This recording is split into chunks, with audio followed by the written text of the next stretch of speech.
представлю Светлана Аркадьевна Черепанова, директор ЦБС Калининградского района Республика Коми. Пожалуйста. Добрый день, уважаемые коллеги. У нас начинается следующий блок нашего сегодня с вами собрания.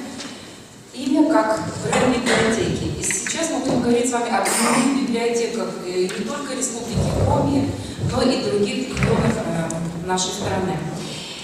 И у меня к вам вопрос, коллеги. Первое сообщение – это мое. Именные библиотеки Республики Коми. Уважаемые коллеги, в первой части мы знакомились с удивительным, с уникальным опытом работы городских библиотек. А сейчас настало время познакомиться в большинстве своем с работой именно сельских библиотек, потому что 80% именных библиотек нашей республики находятся в сельской местности. Мы с вами живем в интересное время, когда наблюдается всеобщий интерес к истории и культуре, и особенно к локальной. Современные библиотеки, помимо уже традиционных своих функций, выполняют еще одну важнейшую задачу – сохранение культурной памяти. Вот по сохранению культурной памяти у нас, конечно, гуру – это Слава Григорьевна Матлина. Почему библиотеке нужно позиционировать себя как место памяти?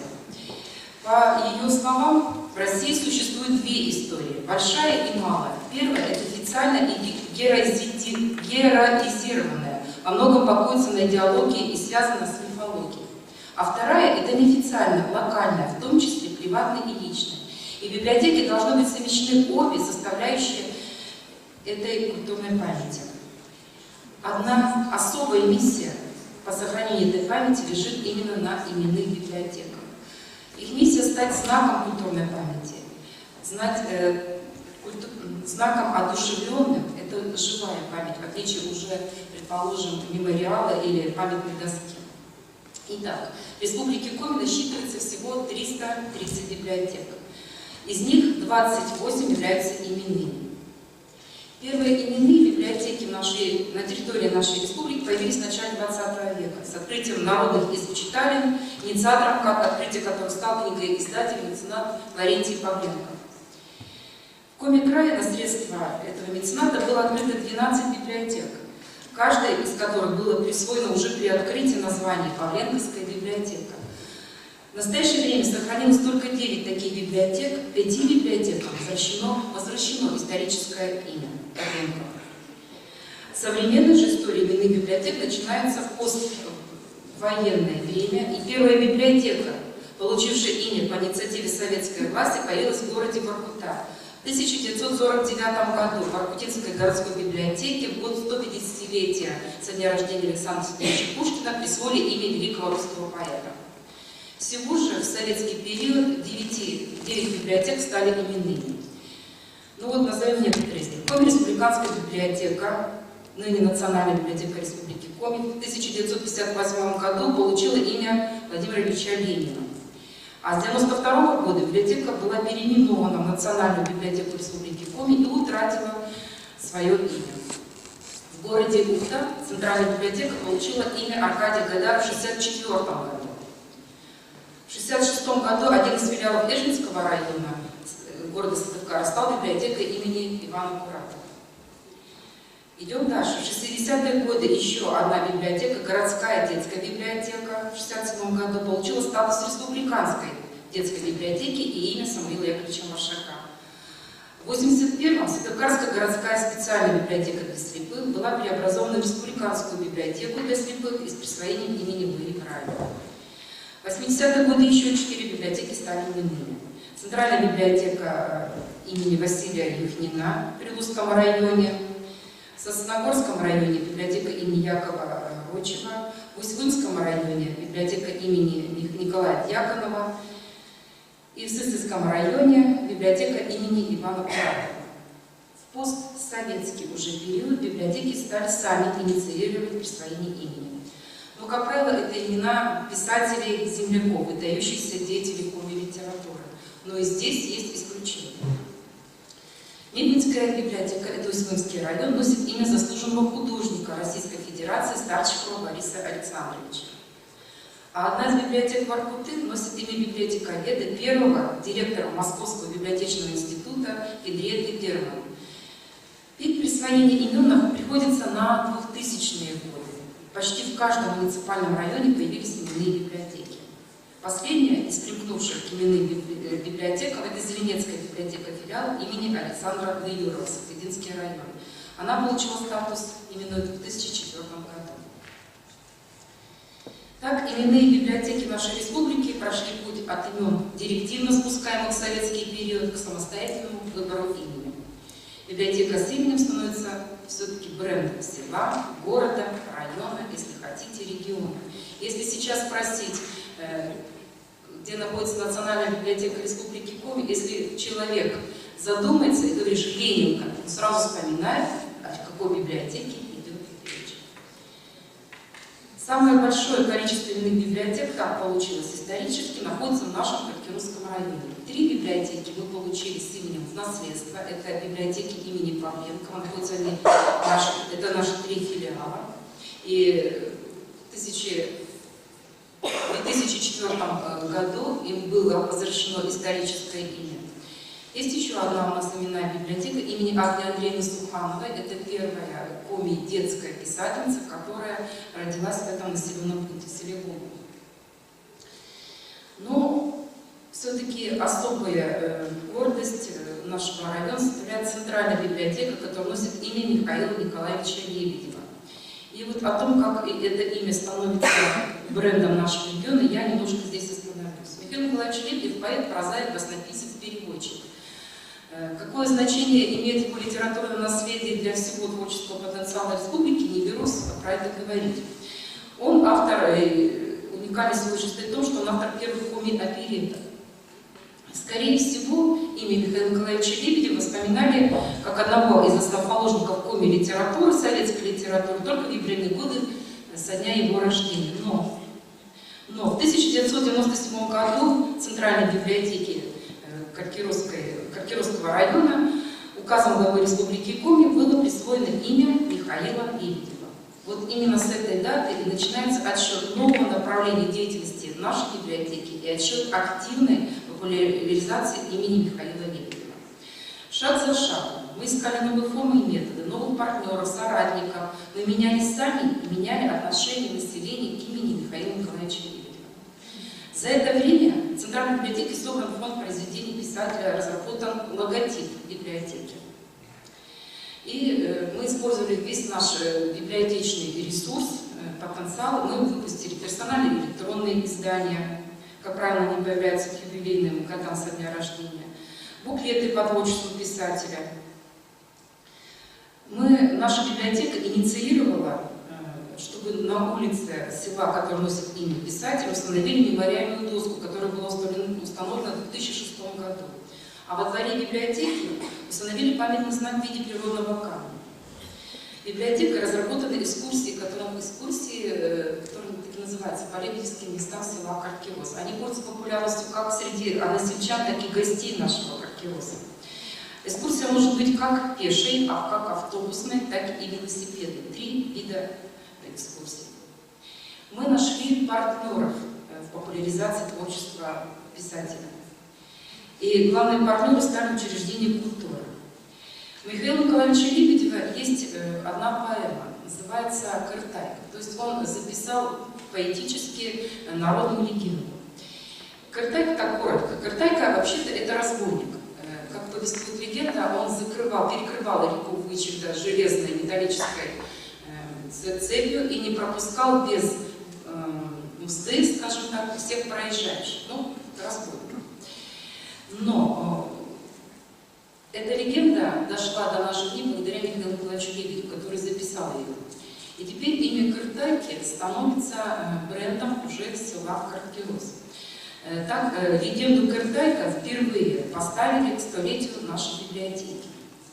Затем, разрабатывая это имя Кыртайка как бренд местности, решили, что все-таки и нашли исторические подтверждения, что он все-таки был кузнецом. Раз первые металлические изделия появились именно в связи с этим именем, и теперь у нас Кыртайка позиционируется как первый кузнец района. И появился фестиваль кузнечного мастерства, который носит уже статус межрегионального, который проходит ежегодно в июле месяце. Для популяризации творчества Михаила Лебедева наша библиотека использует различные площадки, в том числе и межрегиональный фестиваль «Картайка», кузнечного мастерства «Картайка». Здесь были и литературная мельница, и литературный трактир у Картайки, и литературная площадка. Повсюду звучат строки Михаила Лебедева. А в юбилейный год, это был 2017 летом, была организована акция «Картирос считает Лебедева», в которой приняли участие гости фестиваля. Произведения Михаила Лебедева есть в репертуаре театра книги «Ангел», который работает при нашей библиотеке. И благодаря нашим актерам с творчеством Лебедева познакомились жители Киркировского, Удерского, Сысарского района и города Сыктывкара. С 2002 года на базе нашей библиотеки проходят лебедевские чтения с периодичностью 1 раз в 5 лет, который имеет статус республиканских мероприятий. По итогам конференции издаются сборники. Именно впервые на лебедевские чтения в 2012 году мы собрали именные библиотеки Республики Коми. И тут сразу стало понятно, что нам есть что сказать друг другу и поделиться опытом работы. И вот эту дату, 2012 год, можно считать началом движения сбора именных библиотек Республики Коми. По всей стране создаются различные сообщества именных библиотек. И самое популярное сообщество именных библиотек – это Содружество-Павленковских библиотек. И с 2000 года к этому движению присоединилась наша республика. И филиал Российской межрегиональной общественной организации клуба ЮНЕСКО Содружество-Павленковских библиотек у нас возглавляет Ванеева Алина Робертовна. Это директор Удерской централизованной библиотечной системы, а куратор Якушева Людмила Николаевна. В 2015 году, сейчас расскажу историю, вообще, как развивается у нас движение именных библиотек в республике. В 2015 году в селе Вильгород Сытыгинского района прошла межрайонная конференция «Павленковские именные библиотеки Республики Коми». И там было решено объединить эти два направления – движение Павленковских библиотек и движение именных библиотек. Поэтому мы сейчас друг друга не разделяем, а движемся в одном направлении вместе.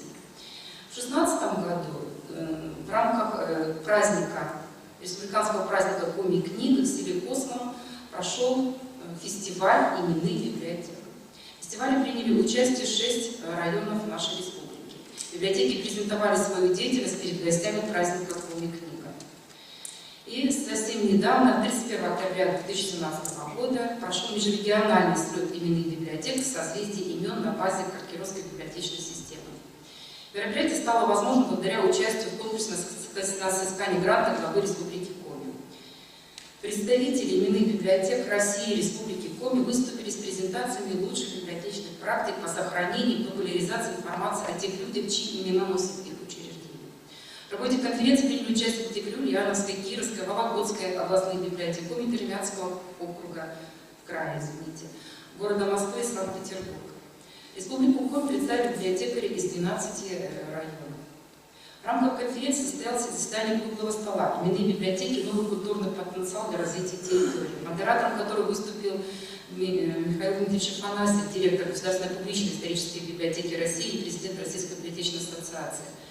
И по итогам конференции уже, я так понимаю, что уже на низком старте сборник, в который вошли доклады всех участников слета именных библиотек. И значение того, что именные библиотеки развиваются у нас и в дальнейшем будут развиваться, буквально спустя месяц после проведения слета именных библиотек в ноябре 2017 года в нашей республике открылась еще одна именная библиотека. Это Сыктывкарский филиал, который получил имя 28-й Невельской дивизии. Движение именных библиотек в нашей республике набирает обороты. На эти библиотеки возложена особая миссия – собирать и бережно сохранять наследие людей, чьи имена носит библиотека. Я обращаюсь к нашим директорам, которые присутствуют здесь, в этой аудитории. Присоединяйтесь к движению именных библиотек. Мы вас ждем в нашем движении. Спасибо большое. Я занимаюсь вместе модератором. И когда мы изучали опыт именных библиотек Российской Федерации, нас поразил один проект. 2015 год нам всем запомнится годом литературы. Но Ульяновская область поразила нас всех, Ульяновский регион.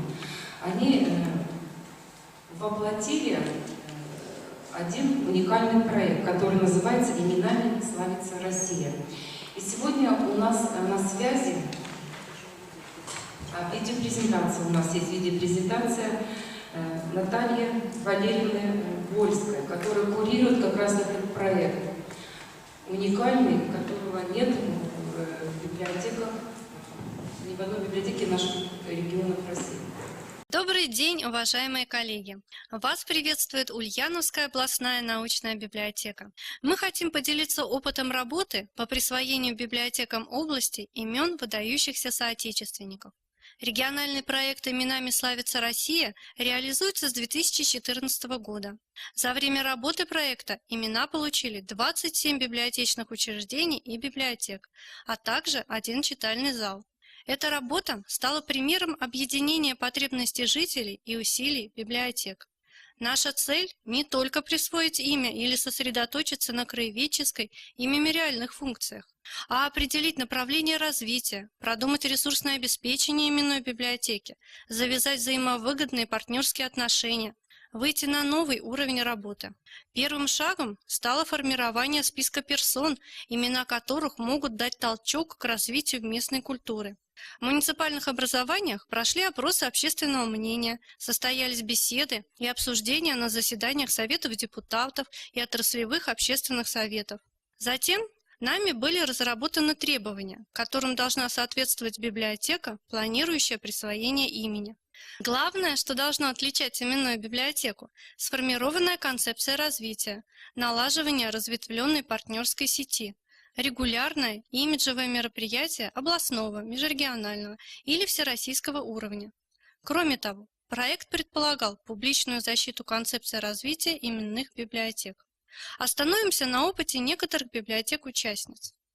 Центральная библиотека Вишкаемского района стала первой участницей проекта. Имя писателя Николая Георгиевича Гарина-Михайловского сплотило вокруг себя библиотекарей, жителей и администрацию муниципального образования. На сегодняшний день создана литературная карта района, действуют 3 тематические программы, формируется коллекция читательских впечатлений, разрабатывается корпоративный стиль библиотеки. Центральным событием стала ежегодная Гаринская елка, возрождающая традиции народных рождественских праздников в имении Михайловских. Участие в жизни именной библиотеки принимают 3 партнерских организации из Новосибирска, Челябинска и Чебоксар. Но самым увлекательным пунктом программы развития библиотеки стал розыск потомков писателя. Коллеги смогли установить контакт с его правнуком, известным петербургским ресторатором Максимом Сырниковым. На сегодняшний день они состоят в активной переписке и обмене подарками с родственниками писателя. Следующими инициативу подхватили библиотеки Индинского района. Оськинская модельная библиотека находится в Мордовском национальном селе и логично претендовала на имя просветителя мордовского народа, ученого-энциклопедиста Макара Евсеевича Есевьева. Интересно, что предложенную программу развития этой библиотеки существенно обогатили идеи, озвученные в рамках публичной защиты. Коллегам было предложено задействовать в этнографическом собирательстве населения села, наладить контакт с Ульяновским педагогическим университетом для проведения фольклорно-этнографических экспедиций, а также в партнерстве с библиотекой номер 17 Содружества города Ульяновска создать виртуальную площадку, аккумулирующую сведения по мордовской культуре. Изюминкой программы развития Центральной библиотеки Инзинского района в связи с присвоением имени Николая Платоновича Огарёва стало включение библиотеки в районный туристический маршрут «Золотое кольцо Малинового края». С экскурсией по огарёвским местам стоит Наталья Дом. В планах коллектива организация комнаты-музея при поддержке новых партнеров научной библиотеки Мордовского государственного университета и виртуального музея имени Огарёва. Успех первопроходцев, скорое внедрение новых форм работы, поощрение со стороны учредителей, активная поддержка творческих партнеров позволили перевести проект «Именами славится Россия» на новый, сетевой и системный уровень. Каждый месяц года литературы в Ульяновской области был отмечен появлением нового памятного места – именной библиотеки. Так, в 2015 году Центральная библиотека Цельнинского района вернула себе историческое имя Пушкина. В этом начинании ее поддержала Ассоциация пушкинских библиотек России. Многие события программы «Вместе с Пушкиным» уже состоялись. В планах творческого коллектива на 2018 год, год умных технологий и креативных индустрий в Ульяновской области, интересные виртуальные проекты. Создание интерактивной страницы в социальной сети ВКонтакте и Google карты вдоль по Пушкинской с указанием именных учреждений, улиц и пушкинских мест России. В сотрудничестве с учреждениями образования именная библиотека надеется организовать мультимедийные пушкинские уроки для школьников и их родителей и провести Пушкинскую библиотечную олимпиаду. Большая часть присвоенных имен относится к миру литературы. Но некоторые из наших коллег остановились на именах выдающихся инженеров, ковавших отечественную техническую мысль. Совершенно уникален опыт библиотеки номер 2 города Ульяновска, получившей имя земляка, авиаконструктора Николая Григорьевича Зырина. Коллектив отнесся к процессу присвоения имени библиотеки как к проектной идее. Они приняли участие и победили в одном из областных грантовых конкурсов. На реализацию проекта было выделено 200 тысяч рублей. В библиотеке создана тематическая интерьерная площадка. Часть помещения имеет космическую направленность. Здесь размещены баннеры с фотографиями космонавтов и схемы движения небесных тел.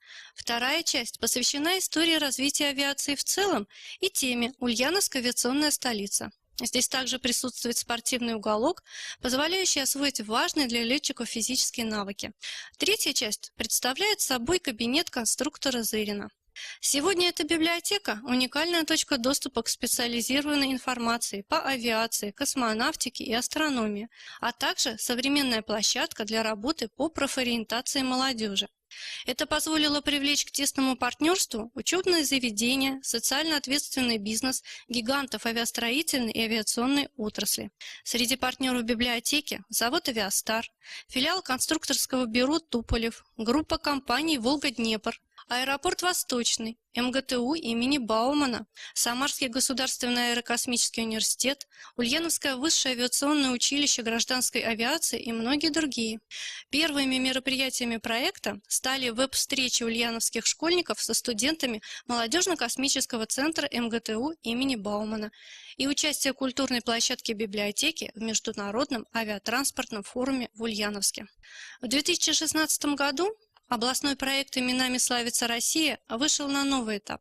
Методические центры и районные библиотеки начали транслировать полученный опыт сельским филиалам.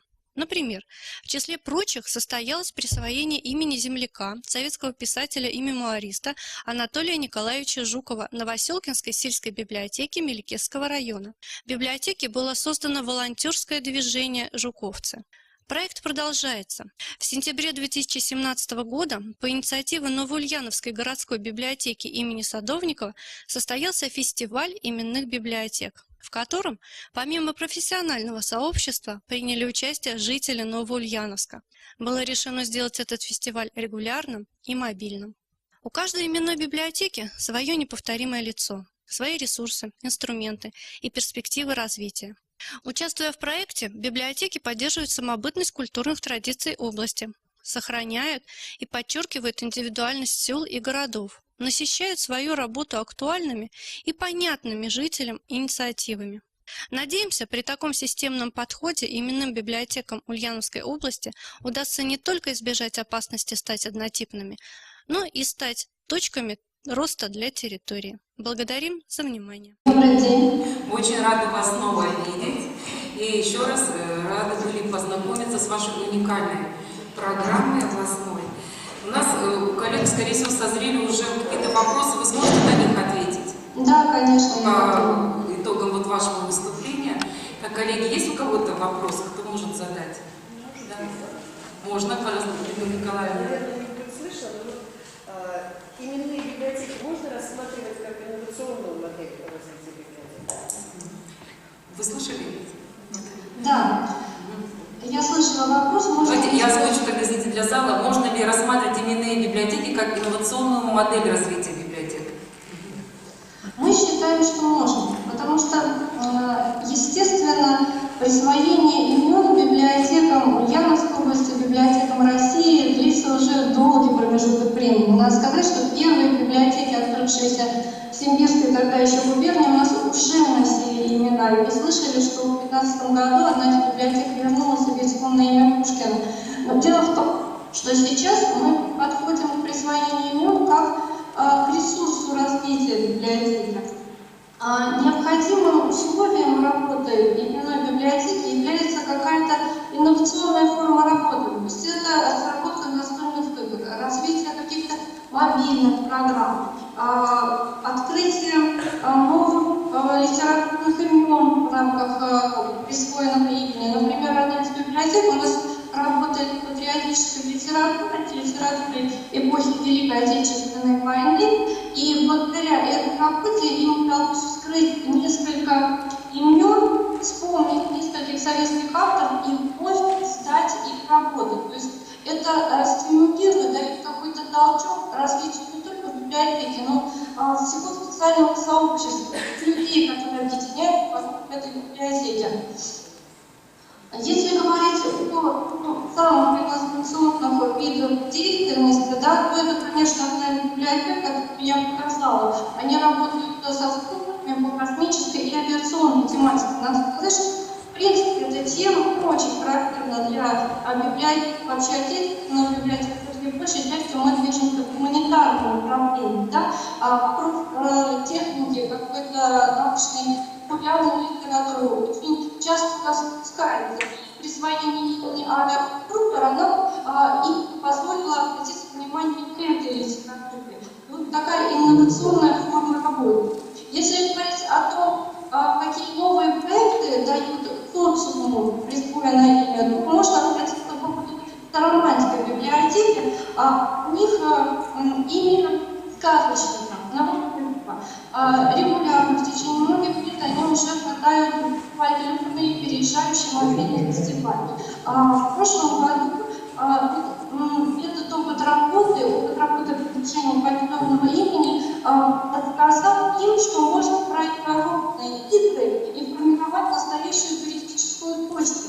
Старомайну продвигает теперь как новогоднюю стадию. Надо сказать, под этот туристический проект, который ведь библиотека, который инициировала библиотека, были даны в 8 день. Я ответила на вопрос. Да, вполне очень развернуто вы ответили, спасибо. У меня вообще сложилось впечатление, что вы все именные библиотеки свои знаете. Вот разбуди вас ночью, спроси.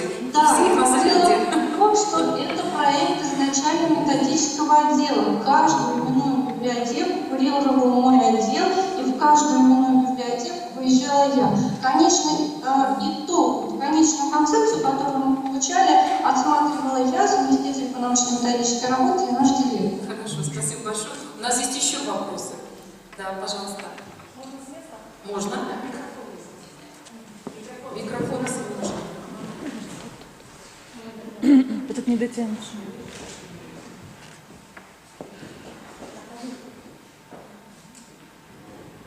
Это Марина Геннадьевна Коллегова. Русская библиотека имени Владимира Ивановича Безносикова. Каковы критерии успешности именной библиотеки по завершении программы развития в связи с присвоением имени? Спасибо за вопрос. Это действительно тот вопрос, который сейчас стоит у нас на повестке дня. Вы понимаете, что основную массу библиотек мы назвали в 2015 году. Соответственно, 2018 год – это третий год развития программы. Мы с вами ставим перед собой вопрос этих критериев. Ну, конечно же, мы, библиотекари, мы должны бороться за рост своих развитых показателей. Поэтому, например, Мешканская библиотека, которая одна из первых получила имя Гагарина Михайловского, она изначально в своей программе заложила повышение основной показательной деятельности от 3 до 5%. Да? Еще одним критерием для нас является возросшая активность жителей, какие-то собственные инициативы жителей. Так, например, в Радическом районе, Верхнемышинская сельская библиотека имени Иса Давыдова. В этом месте действительно когда-то жила Юлия Давыдова, было его место всемирское имя, он активно находился. Вот присвоение имени позволило жителям вспомнить, оно позволило жителям прийти в то место, куда можно принести те вещи, которые до сих пор еще сохранились со времен Дениса Давыдова. Но когда-то в годы революции была на это имени. Библиотека собирает в себя вот эти оставшиеся от жителей предметы, ну, не формирует такой небольшой музей. Если нашему областному краеведческому музею удастся найти книги, то, возможно, мы там будем описывать полноценный краеведческий музей. Ну, это новые проекты, да, которые тянет собой библиотека, тянет за собой другие. Я просто сказала, вы будете в старой гвардии, не буду подробно восстанавливаться. Единственное, что Агарковская библиотека, она тоже создает ресурс, и она тоже создает посетительский маршрут. Уже в нескольких библиотеках есть такая инициатива по созданию туристических маршрутов. Сейчас у нас в области работники культуры уже говорят о таком золотом кольце Ульяновской области, большом общем областном маршруте. Часто библиотеки получают некое восстановление памятных мест, и это значимо для учителей, читателей библиотеки. Восстановление памятных мест, это ставится у нас целое, да, это места, это еще фундамент, это тоже большая такая работа, которая может служить признаком успешности, вот этого успешности концепта. Хорошо, спасибо большое. Еще есть вопросы, да? С места? Нет, лучше микрофон, чтобы Наталья Валерьевна хорошо слышала. Стоит ли делать процесс присвоения имен библиотеки массовым? Он может проходить планово или имя возникает в коллективе в той или иной социальной среде того или иного населенного пункта? Спасибо большое за вопрос. Что я могу в этом отношении сказать? Да, действительно, вопрос о том, насколько мы можем навязывать, вообще навязываем имя или нет, является ли это национальным характером или нет, он был достаточно долгое время дискутирован. Но, честно говоря, нам просто повезло. Изначально это была инициатива губернатора, то есть он дал нам задание оформить эту идею, вытащить на свет присвоения имен, сделать это каким-то культурным событием для области. Но, повторяю, нам повезло, определенные библиотеки сразу нашли имена, то есть эти имена уже вызревали в профессиональном коллективе, вызревали, были значимы для района того или иного населенного пункта.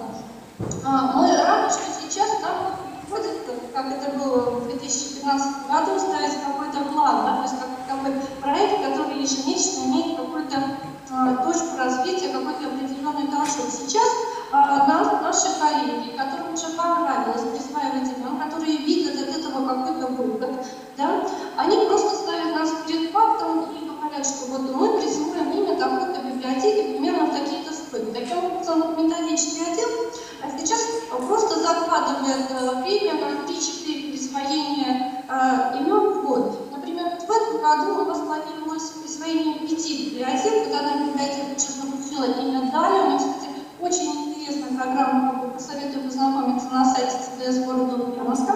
Но внезапно у нас оказалось еще одно присвоение в декабре. Благодаря вам, коллеги, благодаря вашему взлету именно библиотек, вы ответили мне на вопрос о том, как удается присваивать имя ныне живущих поэтов и писателей библиотекам. Новомлынская районная библиотека центральная получит имя Светланы Ивановны Матлина, одной из самых известных и замечательных наших исследователей. Так что спасибо большое за приглашение. Есть еще вопросы у нас? Да, пожалуйста.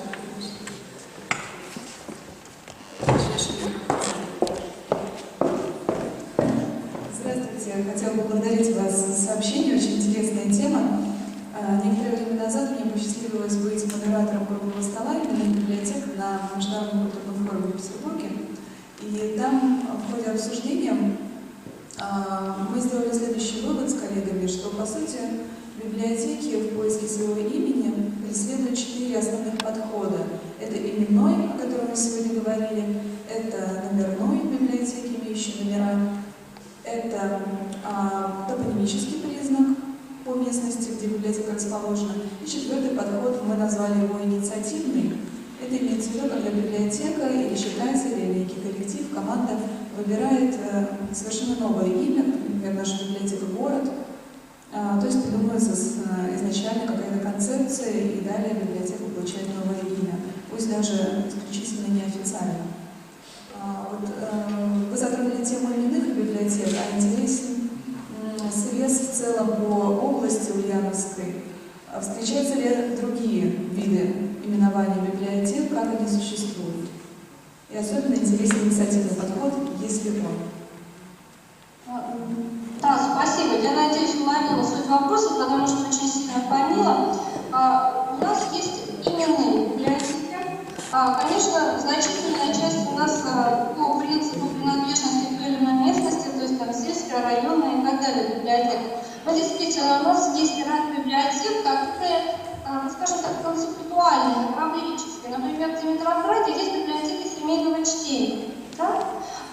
В городе у нас есть, в городе Ульяновске, я имею в виду, у нас есть тоже несколько библиотек, например, библиотека экскурсий. Да? Но сразу хочу сказать, что вот такие инициативные библиотеки, да, те, у которых уже было какое-то направление развития, да, они тоже присвоили имена в недавнем прошлом. Мы считаем, что те библиотеки, которые так или иначе выбирают какую-то концепцию развития, они в каждой промежности находят что-то свое. Как, например, библиотека философской литературы, у нас Антонов читального зала присвоил имя опознанного одного из выдающихся отечественных писателей начала прошлого века. Да? Библиотека в городской Ульяновской системе присвоила имя Пластова, потому что это один из наших выдающихся советских художников. Библиотека семейного чтения в Димитровграде присвоила имя Неверова, потому что он являлся основателем советской детской литературы. Ну, во всяком случае, такой подход существует. Есть еще библиотека ветеранов войны, да. Есть библиотека духовной культуры, также в Димитровграде. И есть еще одна библиотека семейного чтения. Номерных библиотек у нас почти не осталось. Они существуют только в городе Ульяновске. И то этот номер остается, честно говоря, ну, я так понимаю, для неких документных вещей, то есть это касается уже налоговой инспекции, прокурорских организаций, различных проделов. Да? То есть такие своеобразные мосты, там, ну, например, там, библиотека искусств, такой-то, тип такой. Надеюсь, я ответила на это.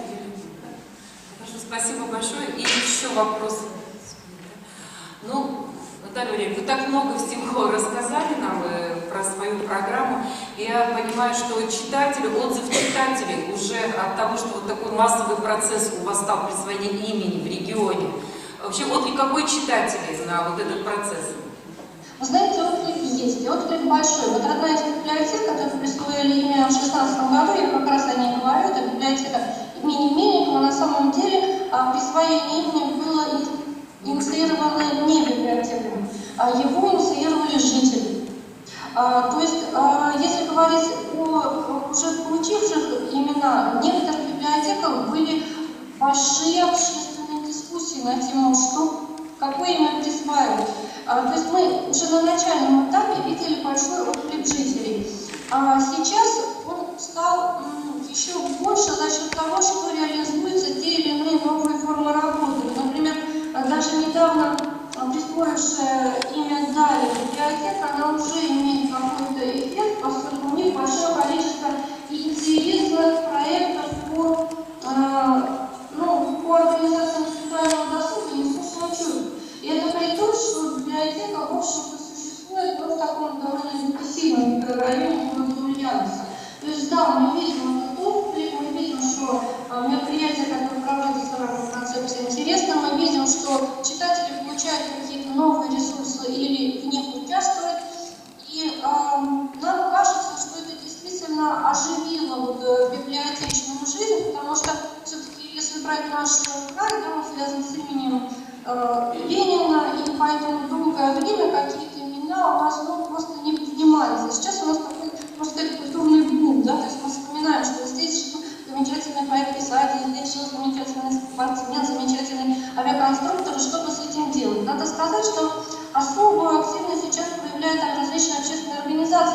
существует в Ульяновской области. То есть уже поступают одни предложения, какой библиотеки, какое бы имя хорошо присвоить, потому что там человек жил, творил и очень значим.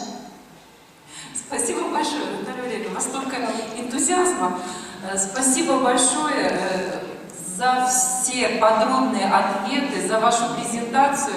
Вы получили огромный опыт благодаря всему вашему выступлению. Желаю в Ульяновской области выстоять и реализовать вашу программу. Мы будем очень стараться. И спасибо вам, что приглашаете. Мы всегда готовы принять участие в ваших встречах.